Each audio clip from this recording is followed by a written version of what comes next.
En Caput Ana María Cariaga, pero quizás no sobrevuele con su alma de abuela guerrera. pasan cosas. Para darte a vos, Clara Anaí, esos abrazos tejidos y abrigados. El Zapabón. Decir que es merecido es poquito, no hay palabras para describir a Chicha. María Victoria. Con nosotros los nietos era sumamente cálida. Yo no me puedo olvidar de los regalitos que nos traía también a nosotros. Eve de Bonafini. Para mí fue una hermana, una amiga, una compañera. No sé por qué la vida nos juntó, pero nos pusimos de acuerdo en muchas cosas. Juan Martín Ramos Padilla. Esa placa que vamos a descubrir con el nombre de Chicha Mariani no es algo decorativo, pero es la asunción de un compromiso de defender las causas populares.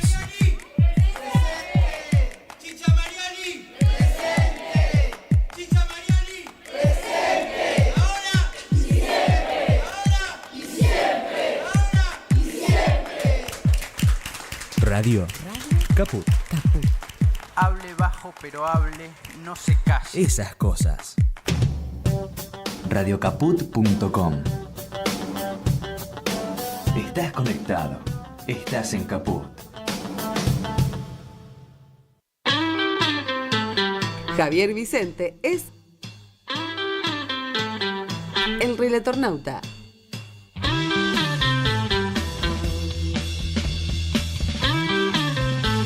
El Relatornauta, los martes y jueves a las 15 en Caput.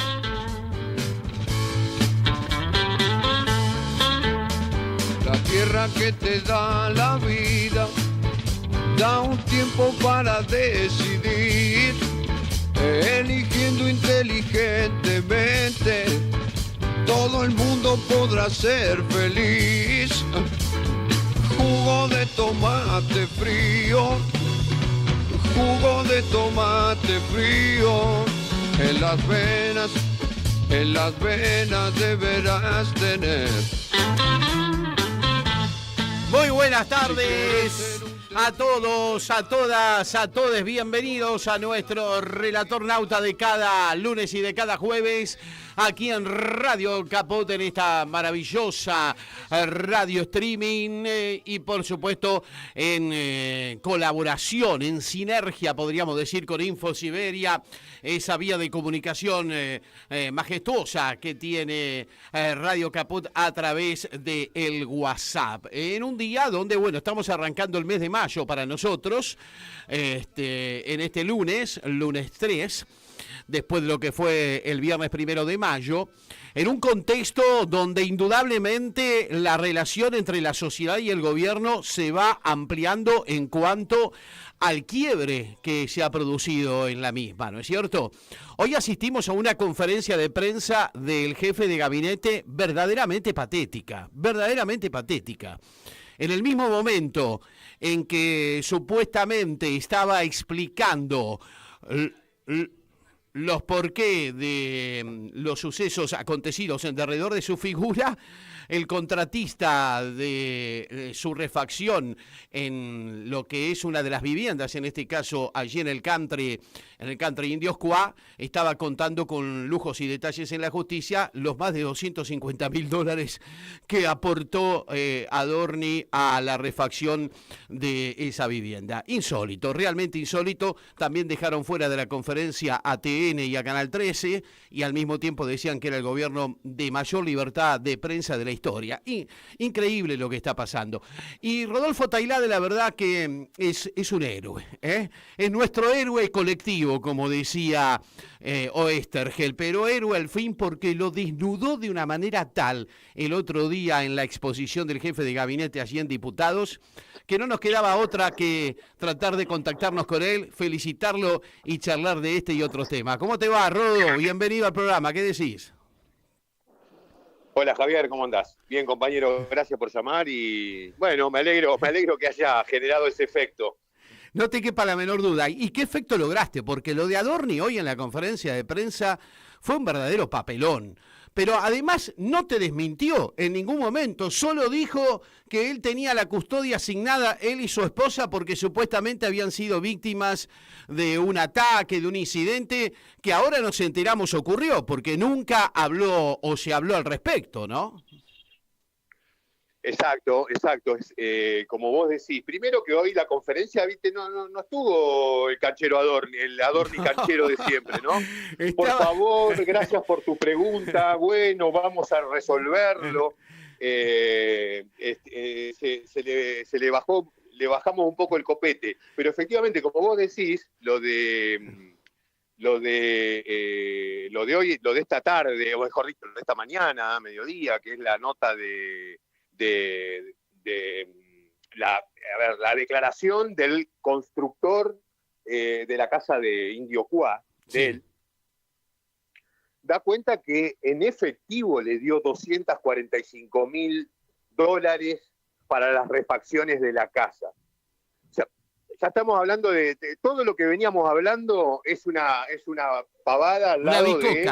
Ya estamos hablando de cosas mayores, digamos, ¿no? $245.000 en efectivo, pero, o sea, tenés que ser un narco, básicamente, vivís en efectivo y con dólares. Esto es ya... Te digo que ni siquiera me lo esperaba, semejante declaración, y es un poco la lápida de este muchacho, porque sigue mintiendo. Vos fijate, Javier, que está pasando lo mismo que pasó con Esper. Esper la mentía, la estiraba, el kirchnerismo, no somos lo mismo, y era básicamente una muerte anunciada, todo. Yo que hice la investigación, sabía que recontra narco. Bueno, el presidente lo bancó, hasta que tuvo que renunciar, ni siquiera lo echaron. Bueno, acá también, acá lo mismo, está pasando lo mismo. Adorni miente, y piensa que es vivo y que las cosas ya están aclaradas y resueltas, y cada vez es peor. Por eso le doy poca vida en el cargo. Sí, así parece, ¿no es cierto? Además, en circunstancias realmente que hacen mucho ruido, debería interpelarse la sociedad con lo que está pasando con este gobierno, porque al mismo tiempo que el jefe de gabinete se daba corte de una supuesta libertad de prensa como nunca hubo en la Argentina, habían dejado fuera de la conferencia a TN y a Canal 13, que te digo, por otra parte, se lo merecen, pero de libertad de prensa no tiene absolutamente nada, ¿no? Nada.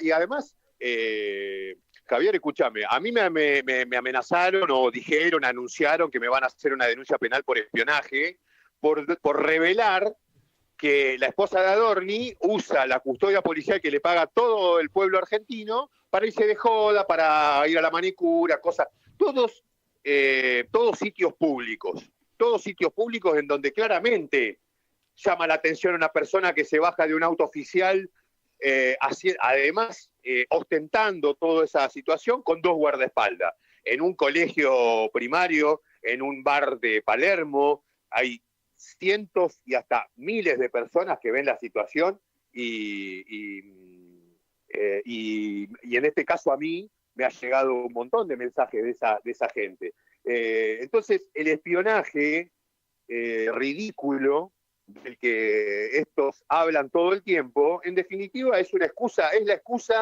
que tienen todo el tiempo. Vos fíjate que como un fetiche recurren al espionaje ilegal cuando el año pasado saltaron los audios de Andis.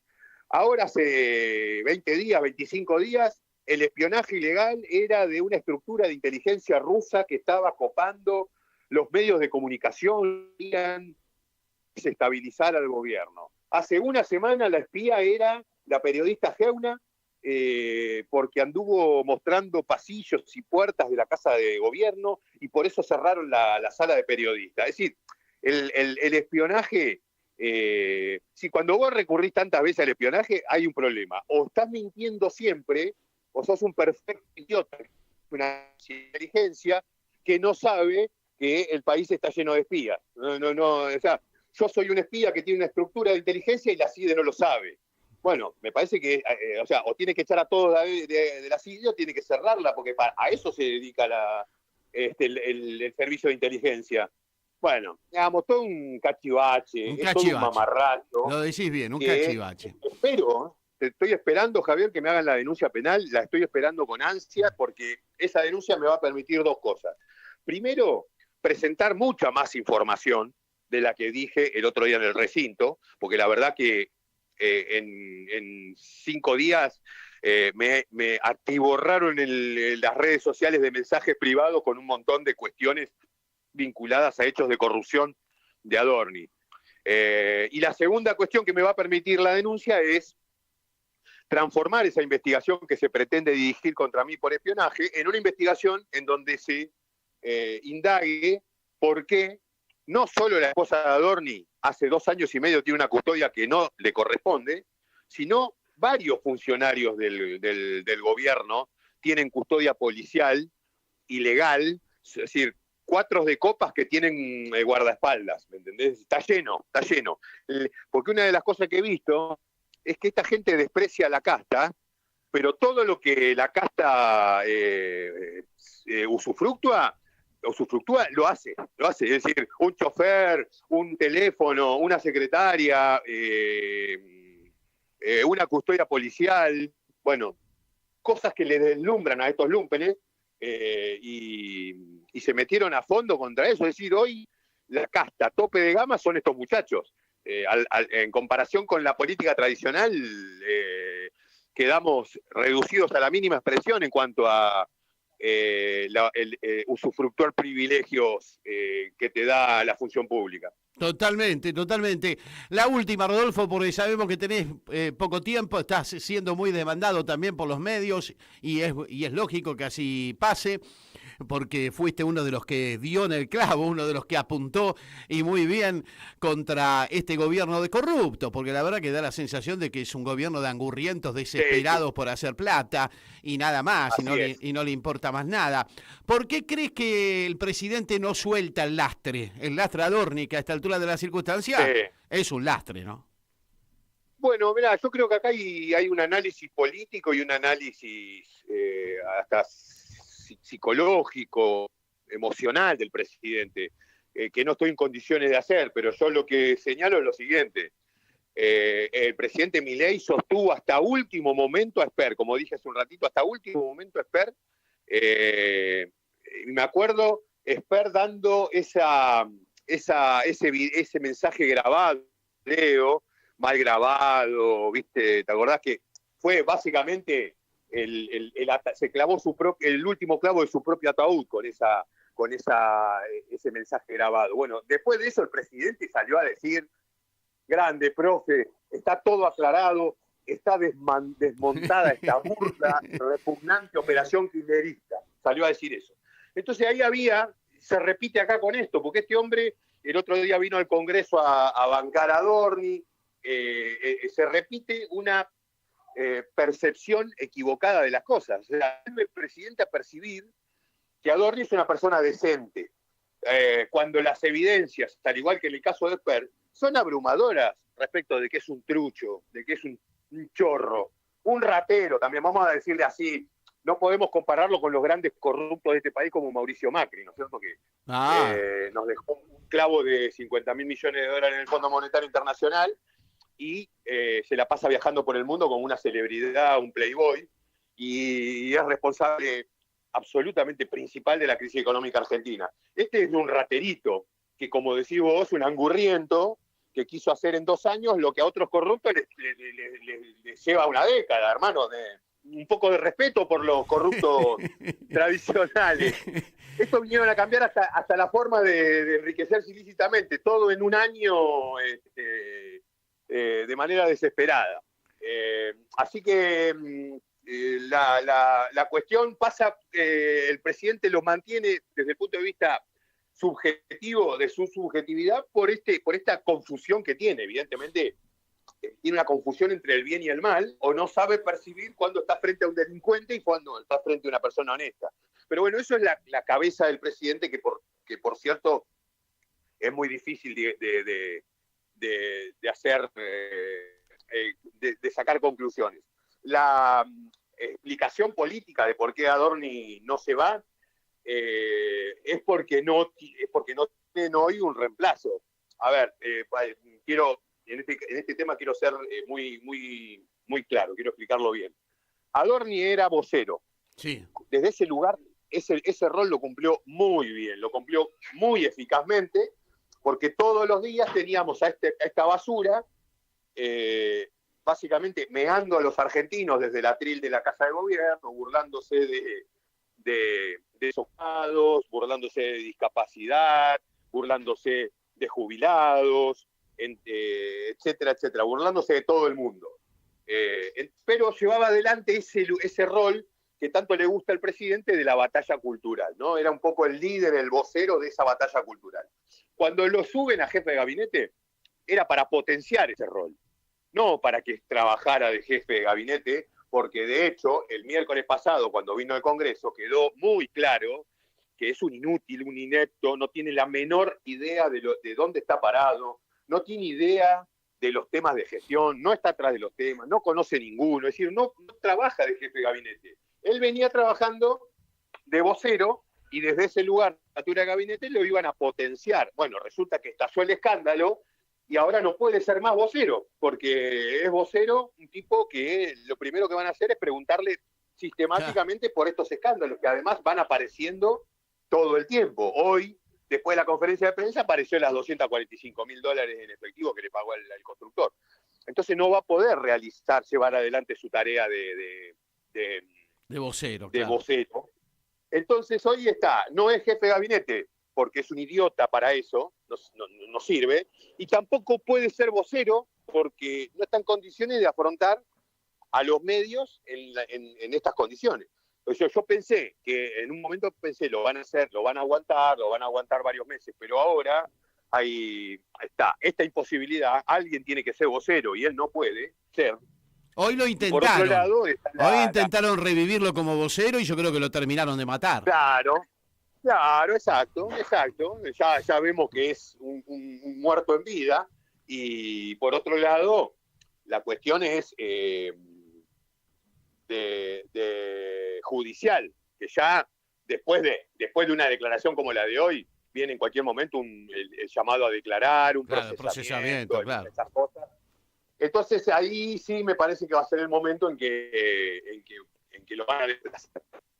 Pero si fuera por mi ley, hasta Esper seguiría. No, por supuesto. El problema de esta gente es, como son lúmpenes, ni Esper ni Adorni tienen conciencia de que acá el implicado es el gobierno y el presidente. Estos dos sinvergüenzas, si fuera por ellos, hubiesen seguido por el resto del camino, pero el problema es que el presidente es el que se está comiendo el costo político de seguir bancando un corrupto que no renuncia, como Adorni, ¿no? Rodolfo, un abrazo grande, compañero, y gracias, Javier, querido, un abrazo a disposición y bueno, estamos en contacto. Gracias por el llamado. Dale, y a seguir así, Rodolfo, que te necesitamos y te queremos. Bueno, ahí estaba Rodolfo Tailade, el diputado nacional de Unión por la Patria, del peronismo, del cristinismo, nuestro héroe colectivo, quien el otro día en plena sesión de la Cámara de Diputados y ante la exposición del jefe de gabinete dio con la bala donde tenía que dar, denunciando la impunidad de esta gente que está a la orden del día y que nos quieren vender a los argentinos de que son honestos, transparentes y de que todo es una campaña en contra de ellos. Hoy el jefe de gabinete trató de salvar la ropa dando una conferencia de prensa que terminó siendo su propio entierro, porque fue un papelón. No explicó absolutamente nada. Como bien dice Tailade, se lo vio muy minimizado, se lo vio muy apichonado, no sabiendo dar explicaciones de ningún tipo. Además, prohibiendo la concurrencia a la conferencia de prensa de periodistas de un medio que no nos gusta nada, que nos parece nefasto y gran responsable de que hoy gobierne quien gobierna la Argentina, pero en definitiva no hay por qué dejarlos afuera. Si vos lo dejas afuera, es censura. Te guste o no te guste el medio del que se trata. En este caso, dejaron fuera de la conferencia de prensa a TN y al diario Clarín. Insólito. Y mientras tanto, se daba corte el jefe de gabinete de que supuestamente este es el gobierno de mayor libertad de prensa de la historia. Tuvo una semana cerrada la sala de periodistas y supuestamente es el gobierno de mayor libertad de prensa de la historia. Es un mamarracho este gobierno Y yo creo que este mes de mayo es clave en el sentido de no solo lo que significa el mes de mayo como el mes de la patria, el sol de mayo viene asomando, sino de la necesidad de que el pueblo ya empiece a expresarse en las calles. Y a mí me parece que la convocatoria del próximo día 12, la convocatoria del próximo día 12 es clave, es fundamental para que el pueblo empiece a ganar las calles y terminemos con esto, porque ¿hasta dónde vamos a llegar con este gobierno mamarracho, totalmente insólito, nefasto por donde se lo vea, con una política económica destructiva para la mayor parte de la población, con un ministro de Economía que ya a esta altura de las circunstancias es un verdadero impresentable? Pero bueno, así estamos. Por eso es necesario que el pueblo gane las calles, porque esto no puede seguir adelante. Si bien es cierto que hay una elección el año que viene muy importante, también es cierto que la gente no da más. El pueblo no da más. Y tiene que expresarse en las calles porque ese es el único lugar donde se cambia la agenda del poder. Ese es el único lugar que tiene como expresión el pueblo para hacerse escuchar. Y bueno, vamos a ver si la marcha del 12, la marcha universitaria, funciona como ese clic que es tan necesario para que finalmente el pueblo gane las calles y terminemos con este verdadero oprobio. Un día como hoy, en este caso 3 del mes de mayo, se nos iba el gran Ton Lupo, Carlos Galartarnik era su verdadero nombre. Tuve la suerte de compartir con él muchas horas de radio, fuimos compañeros en Radio Nacional, en la vuelta de Radio Nacional que hacíamos con Jorge Alperín, con Agustina Díaz, un programa inolvidable, un tipo extraordinario, un tipo que además tenía ese conocimiento, esa prosa, esa forma de leer los poemas única, un comunicador maravilloso, alguien que marcó a fuego a mi generación, la generación que llegamos al rock nacional post-dictadura, de la mano de él, de sus emblemáticos programas, como aquel que hacía en Radio del Plata. Con él conocimos a Los Redondos, conocimos a Sumo.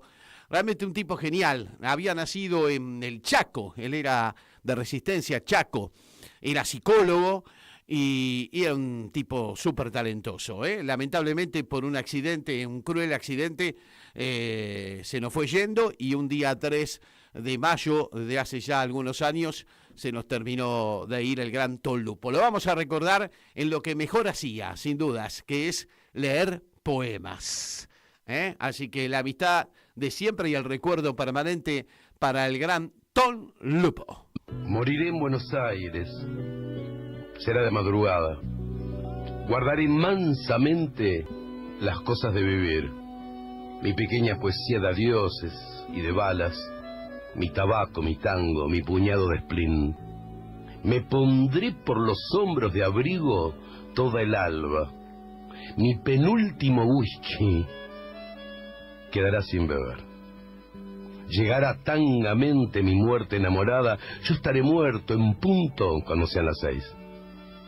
Hoy que Dios me deja de soñar, a mi olvido iré por Santa Fe. Sé que en nuestra esquina vos ya estás, toda de tristeza hasta los pies. Abrázame fuerte que por dentro me oigo muertes, viejas muertes agrediendo lo que amé. Alma mía, vamos yendo, llega el día, no llores. Moriré en Buenos Aires, será de madrugada, que es la hora en que mueren los que saben morir. Flotará en mi silencio la mufa perfumada de aquel verso que nunca yo te supe decir. Andaré tantas cuadras y allá en la Plaza Francia, como sombras fugadas de un cansado ballet, repitiendo tu nombre por una calle blanca, se miran los recuerdos en puntitas de pie. Moriré en Buenos Aires, será de madrugada, guardaré mansamente las cosas de vivir, mi pequeña poesía de adioses y de balas, mi tabaco, mi tango, mi puñado de splin. Me pondré por los hombros de abrigo todo el alba, mi penúltimo whisky quedará sin beber. Llegará tangamente mi muerte enamorada. Yo estaré muerto en punto cuando sean las 6.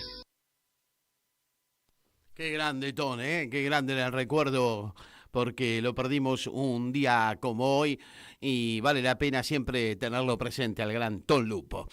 Pero por supuesto que la actualidad nos lleva también a tratar de interpretar qué está pasando en el peronismo, en un peronismo que sin lugar a dudas es la alternativa al desastre que estamos viviendo, pero también allí pasan cosas. Y fue muy interesante encontrarse este fin de semana con el análisis que en Tiempo Argentino, para mí el mejor diario que hay hoy en la Argentina, se edita los domingos, por supuesto, y Demián Berguga es uno de las mejores plumas que allí escriben, y justamente me encontré con un análisis muy interesante sobre lo que está pasando en el peronismo de la mano de su pluma, podríamos decir. ¿Cómo te va, Demián? Gracias por atendernos. Aquí Javier Vicente, ¿cómo andás? Hola Javier, bien, gracias a vos por llamarme. Bueno, muy interesante el análisis, porque una de las claves que para mí pasa por una definición que va a tener que tener el peronismo de cara a las elecciones del año próximo, casi que una demanda también de la sociedad, tiene que ver no solo con quién va a ser el candidato, sino con los roles que cada uno debe ocupar. Y yo siempre vengo diciendo que para Axel Kicillof y su definición como candidato es fundamental encontrarle un lugar a Cristina. ¿Qué opinás al respecto? Es una buena... es un buen dilema. ¿Sabes que había... No me acuerdo si era Felipe González, que creo que decía que los expresidentes eran como un jarrón chino, que nunca se sabía muy claramente dónde se los podía poner, pero que eran muy importantes, ¿no? Pues digamos que son como muy delicados, por otro lado, por el peso que tienen. Sí, puede ser que haya lugar para Cristina.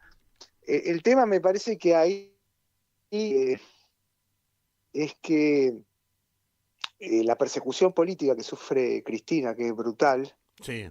Donde ya le sacaron la libertad, los derechos políticos, ahora los bienes familiares, digamos, hace que todo el debate por posible renovación o sucesión o lo que fuere, esté, digamos, atravesado por una situación gravísima, y que lo complica mucho, ¿no? Lo complica mucho el debate. No sería lo mismo el debate si Cristina estuviese con todos sus derechos garantizados, ¿no? Porque en este contexto también por momentos aparece como, ¿cómo decirlo? Es un debate también un poco ético, ¿no? De ética política, producir la sucesión o pelear por la sucesión mientras la otra persona está proscripta. Es un tema muy complejo. Creo que realmente es una encrucijada muy compleja. Sí, yo creo que le erró el vizcachazo el otro día a Carly Bianco cuando él dice está proscripta Cristina y no el peronismo. Y yo creo que en realidad sí está proscripto el peronismo, porque es el mensaje en este caso del Poder Judicial es aleccionador, es disciplinador, es no gobiernen rompiendo con el status quo porque les va a pasar lo que le pasó a Cristina, ¿no? Así es, exactamente. Toda esta persecución no tiene otro objetivo más que ese, y también saciar algunas venganzas de algunas personas muy poderosas específicas, puede ser Mañeto o algún otro, pero en términos políticos es esto que vos decís, es el intento de dar una lección histórica. Sí, respecto de lo que dijo Bianco, a ver, yo entendí un poco lo que él quiso decir. Me parece que quizás la frase o el momento no fueron los más felices. Me parece que lo que él quiso decir es que no se podían repetir las estrategias electorales y políticas que se hicieron después del 55, porque aunque la situación tiene puntos de contacto, porque los tiene, la persecución a Cristina tiene muchos puntos de contacto con lo que fue la persecución contra Perón, no es exactamente igual, ¿no? Me parece que eso es lo que él quiso diferenciar. En ese momento estaba proscrito Perón y todo el partido peronista. Ahora está proscripta la presidenta del peronismo y la expresidenta, pero no todo el partido. Entonces, tenemos que pensar una estrategia para esa realidad, que no es idéntica a la posterior al golpe del 55. Me parece que eso es lo que quiso decir. No sé si fue excesivamente sintético en su intento de expresarlo, Y uno con eso podría coincidir, sí, la situación no es igual, es cierto, tiene punto de contacto pero no es igual, y amerita, sí, pensar estrategias que no sean también iguales, la respuesta tampoco puede ser igual, eso puede ser. Ahora, el peronismo no se equivocó en haber planteado el tema de la proscripción a Cristina y romper con la misma en la elección pasada, porque ahora lo que está ocurriendo es que la demanda de la sociedad es tan urgente que le está exigiendo al peronismo una respuesta ya. Y entonces tal vez la campaña para romper la proscripción debió haber sido en la elección anterior. Ahora el pueblo es como que está diciendo, ¿qué pasa con el peronismo que no plantea ya una alternativa, no? Sí, sí, es cierto. Aparte también pasa que, bueno, la proscripción, la prisión, todo esto terminó de consolidarse ahora, ¿no? El año pasado, con la decisión de la Corte Suprema de no tratar el tema directamente, lo cual es inaudito, digamos, ¿no? Que la condena a una expresidenta que durante 8 años y que está entre las figuras más importantes de la historia argentina no sea siquiera motivo para que la Corte abra la posibilidad de revisar lo que se hizo, lo cual muestra lo partidizado que está el Poder Judicial, ¿no? Es absolutamente sesgado, y es una justicia para el peronismo y una justicia para el resto del país. Sí, no sé si se podría haber planteado durante el gobierno de Alberto, porque no se consolidaba el escenario.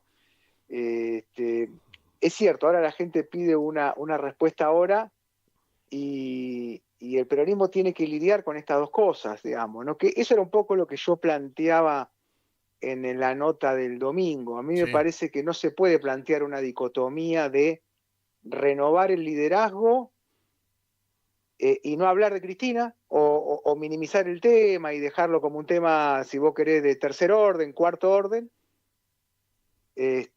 o plantearlo de Cristina y entonces olvidarse de plantear nuevos liderazgos, porque lo que hay que hacer es simplemente abocar toda la energía a que Cristina recupere la libertad. A mí ese dilema me parece un falso dilema. Creo que las dos cosas tienen como de la mano y en simultáneo. Claro, coincido. ¿Y cómo crees que se va a resolver este debate en el peronismo? ¿Vamos hacia una interna o vamos hacia un reconocimiento de uno de los liderazgos, donde hoy Axel aparece como el que lleva la ventaja? ¿Qué estás viendo al respecto? Mira, si es lo que a mí me gustaría, yo creo que para mí lo mejor sería que haya una interna, pero que a su vez todos los que compitan en esa interna tomen como bandera que hay que lograr, porque es un tema digamos, de compromiso histórico y de derrotar este intento de aleccionamiento histórico de la derecha argentina, que hay que resolver el tema de la liberación de Cristina y que recupere todos sus derechos políticos y sus bienes, etcétera, etcétera. O sea, yo creo que lo mejor sería eso. Eso debería ser prioridad para todos los candidatos que compitan en una interna del peronismo. No debería estar en discusión. Coincido. Yo sí creo que sería bueno que haya una interna, porque la verdad que si Kicillof quiere terminar de recibirse, digamos, de jefe político, de conductor, y tiene que ganar una primaria. Tiene que ganar una primaria. El peronismo no tiene un sistema muy claro todavía de sucesión, pero ¿sabes que me escucho en eco? Ahí te corregimos, ahí te corrige nuestro operador Martín Loza. Ahí, gracias. Ahí está mejor, voy ¿no? Escuchándome a mí mismo. Ahí está, sí, gracias.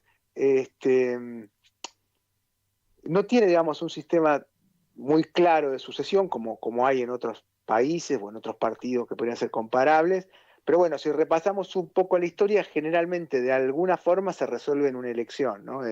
Entre Duhalde y Néstor se resolvió en el 2005, con la disputa por la senaduría bonaerense entre Cristina y Chiche Duhalde. Digamos, de alguna u otra manera se resuelve en una elección que puede ser una interna o puede ser una legislativa donde va dividido. Bueno, la interna Menem Cafiero, o sea, tampoco es que no hay algunos antecedentes que nos muestren cómo se resolvió la cuestión del liderazgo en el peronismo. Yo me apoyaría en esos antecedentes y diría, bueno, sí, yo creo que lo mejor es que haya una interna. Totalmente. Sí. Ahora, acá el gran peligro, me parece, de Demián Verduga, es que se adelanten los tiempos, ¿no? Porque lo que estamos viendo es una sociedad crispada y al borde del estallido. Y yo creo que eso también puede llegar a ser un problema, ¿no? Sí, sí, eso es muy difícil que lo resuelva, es decir, es muy difícil que eso lo resuelva la interna del peronismo, ¿no? O sea, si los tiempos sociales se adelantan a los tiempos institucionales, ahí no queda otra que ir viendo sobre la marcha, ¿no? O sea, cuando el tiempo social no encaja con los tiempos institucionales, que sería, qué sé yo, a ver, que esta posible interna de la que hablamos, suponete que haya paso o que no haya paso, pero que el peronismo igual decida hacer una interna abierta o semiabierta, como fuere, como han hecho por ahí, ha habido otras experiencias, que yo, la de la Alianza en su momento, la de Menem Cafiero no, porque era una época donde todo el mundo estaba afiliado a un partido y donde una interna partidaria podía llegar a convocar millones de personas a votar. Hoy parece mucho más difícil que pase algo así. Entonces, si vos querés que tenga legitimidad, tenés que buscar alguna manera de que esté abierta a los no afiliados también. Totalmente. Ahora, eso, lo lógico sería, no sé, julio del año que viene, agosto, 2, 3, 4, 3 meses antes, suponete, de la primera vuelta de octubre, mucho más no. Si aparece una urgencia social dentro de 6 meses, y no sé cómo se va a resolver eso, la verdad, ahí ya entramos en un terreno de crisis institucional, que es otro escenario. Muy bien. Escenario, ¿no? Demián, la verdad que es un placer charlar contigo, encontrarse con Tiempo Argentino los domingos, también es un aliciente para estos tiempos difíciles donde encontrar buen periodismo es bastante difícil y ustedes lo hacen y sabemos que lo hacen con las dificultades del caso y trabajando en cooperativa, que eso también es muy valioso. Gracias, Demián Verduga. A vos, Javier, muchas gracias por el llamado. Un abrazo grande. Un abrazo grande. Demián Verduga, el periodista Chau. de Tiempo Argentino, charlando con nosotros a propósito de una muy interesante nota que publicó ayer en el diario Tiempo Argentino, que recomiendo fervorosamente. Para mí es de lo mejor en cuanto a periodismo gráfico que se hace en la Argentina, ¿no es cierto? Tiempo Argentino los días domingos y realizado por sus trabajadores en cooperativa haciendo buen periodismo. Hablando un poco de cómo viene la interna y de esta incompatibilidad que pareciera haber entre la demanda de un peronismo que necesita recuperar los derechos plenos, porque mientras Cristina esté presa, indudablemente el peronismo está proscripto, aunque Carly Bianco diga lo contrario, porque la sociedad que quiere votar a Cristina está proscripta. No solo es la propia Cristina, sino también aquellos que queremos votarla a Cristina, estamos proscriptos, y la democracia, por lo tanto, pierde fundamento, pierde consistencia, ¿no es cierto? Y eso es también lo que estamos viendo, y me parece que es el intríngulis a resolver en el peronismo. Pero también nos interesa dar cuenta de los aspectos de la comunicación política. Es uno de nuestros temas favoritos aquí en el programa. Por eso lo hemos convocado a Daniel Rosso, ustedes lo conocen bien, es un verdadero especialista, además de ser director de la AM530, la radio de las madres. Hoy va a estar presentando en la Feria del Libro a las 19 horas en la sala Alejandra Pizarnik, Pabellón Amarillo. El sábado anduve por allí en la presentación del libro de Roberto Caballero y de Cinta Ottaviano, Proscripta y Sublevada, a lleno total, por cierto, y seguramente hoy también va a ser a lleno total allí en la sala Alejandro Pizarnik, porque Daniel Rosso y Nora Merlín presentan el libro Pensar la comunicación política. ¿Cómo te va, Daniel? ¿Qué decís? Buenas tardes. ¿Qué haces? Buenas tardes, un gusto hablar con vos. ¿Cómo? Lo mismo digo, Daniel. Aquí, para que nos cuentes un poco de qué va el libro, pero también aprovecharte para analizar temas de coyunturas muy interesantes, porque este tema del jefe de gabinete es para sacarse chispas, ¿no? En el análisis de la comunicación política, Daniel. Sí, porque es un vocero que en realidad necesita de todo el gobierno que le haga de vocero. Es buena. Porque no se puede sostener solo y además ha transformado todo el espacio institucional de la política gubernamental en una inmobiliaria, en donde van departamentos para un lado, casas para el otro, countries para el otro. O sea, parece que la unidad de intercambio, el valor de cambio, en lugar del dólar son los departamentos, pero es más o menos lo mismo, ¿no? Lo de hoy fue un verdadero papelón. La conferencia de prensa donde intentaron revivir un muerto, como recién charlábamos con Tailade, al mismo tiempo que el contratista estaba declarando en la justicia de que Adorni había pagado $245.000 en efectivo por la refacción de una de sus viviendas nuevas, y al mismo tiempo dejando afuera de la conferencia a TN y a Canal 13. Es insólito, ¿no? Yo lo he visto pocas veces algo así, Daniel.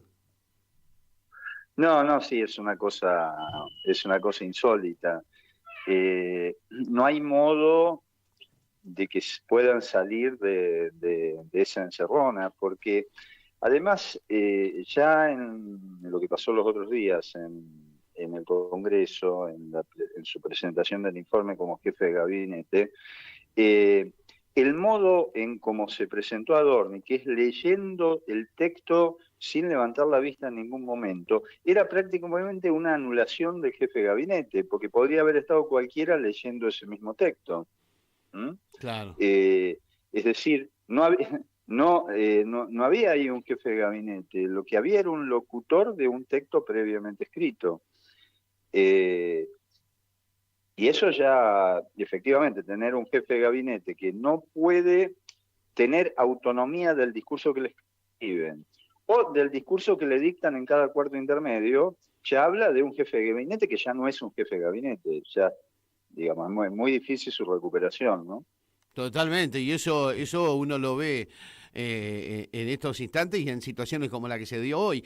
¿Y en qué momento crees vos que está el gobierno desde el punto de vista comunicacional? Un gobierno que siempre se dio corte de ser buen comunicador, por lo menos el presidente, ¿no es cierto? Casi que un producto de la televisión, un panelista de televisión. Sí, pero ahora es tan complicado porque el presidente decía que su principal estrategia no era económica sino moral, lo dijo muchas veces. Él venía a moralizar la política, a echar la casta entendida como un lugar de la inmoralidad, del robo, de la muerte, de la oscuridad, y él venía a echar luz sobre todo eso y a instaurar un nuevo pacto moral para la Argentina. Y reclamaba para sí la honestidad, la autenticidad, etcétera, etcétera.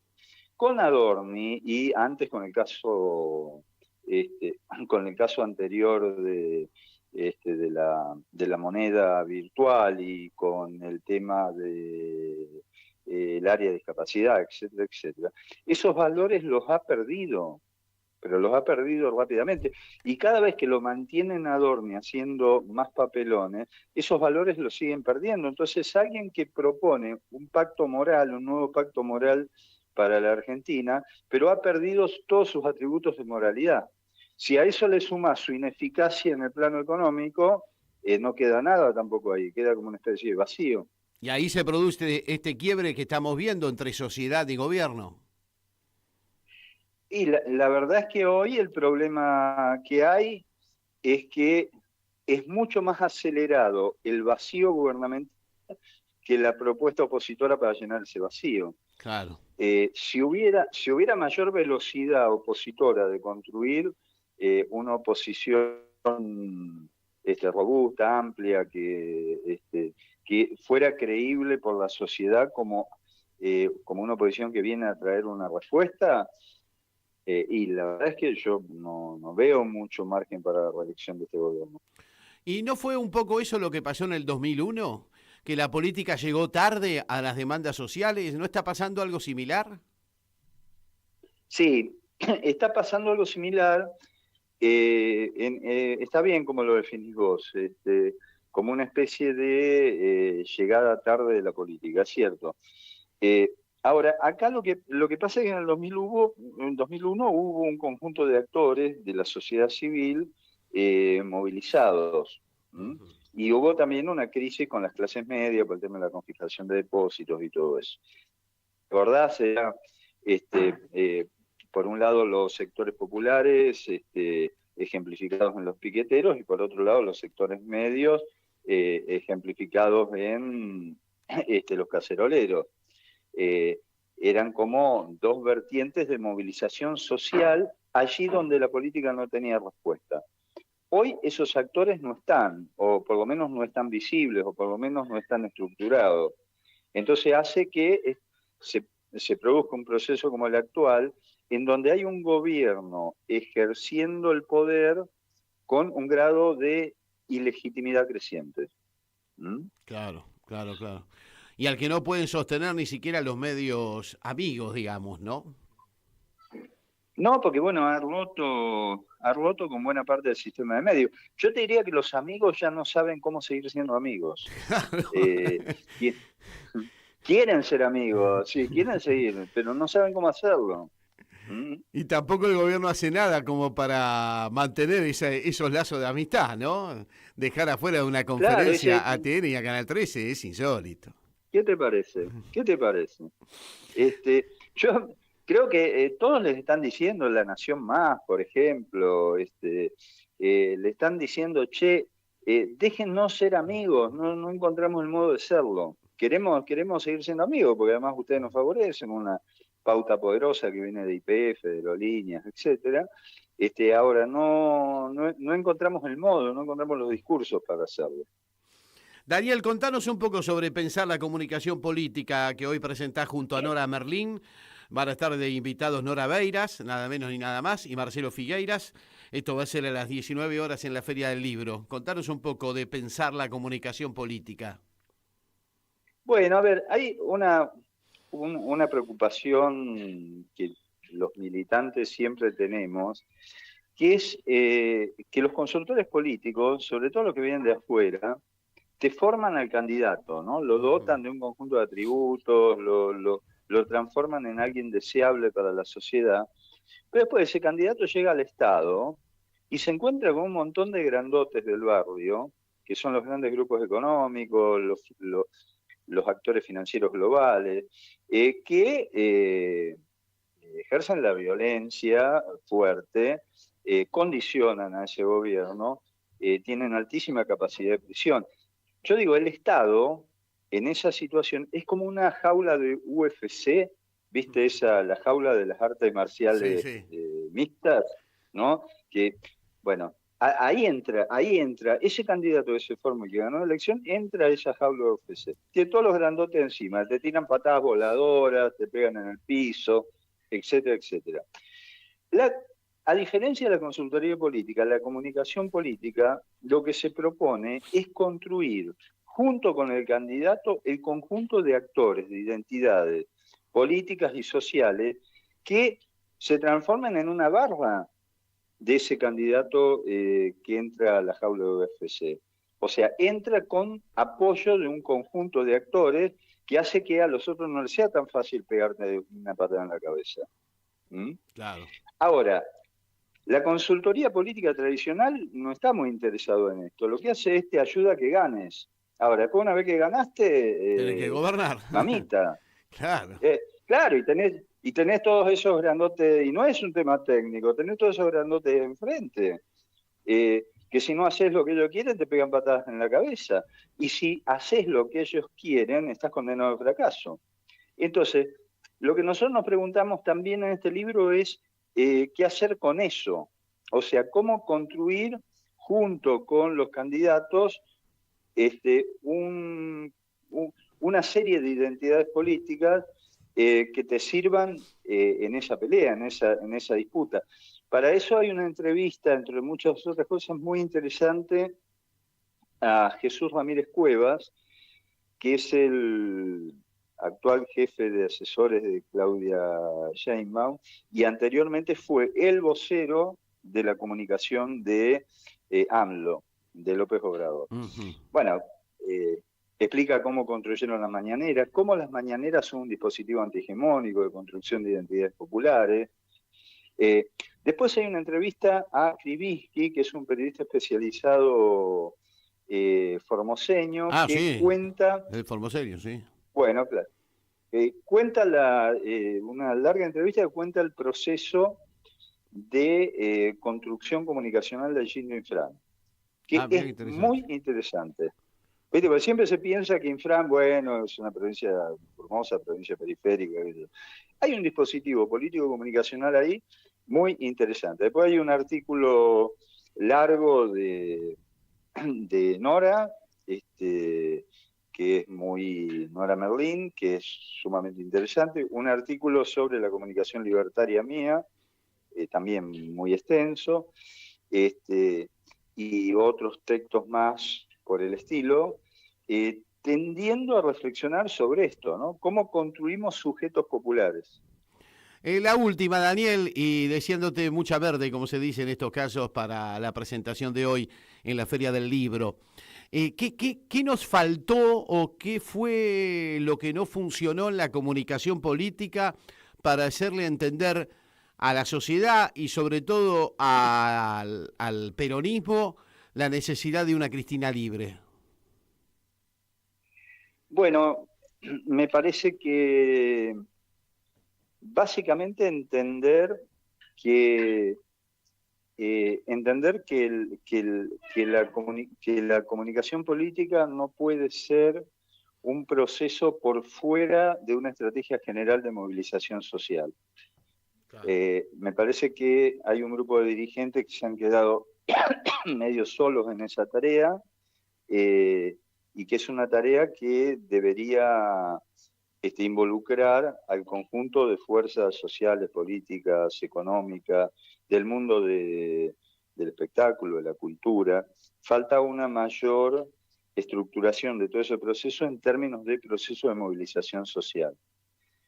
Por supuesto es difícil, por supuesto los compañeros que están enfrente de esa campaña hacen lo imposible porque llega a buen puerto, pero me parece que se necesita como una especie de comando político que piense la comunicación junto con la movilización. Perfecto.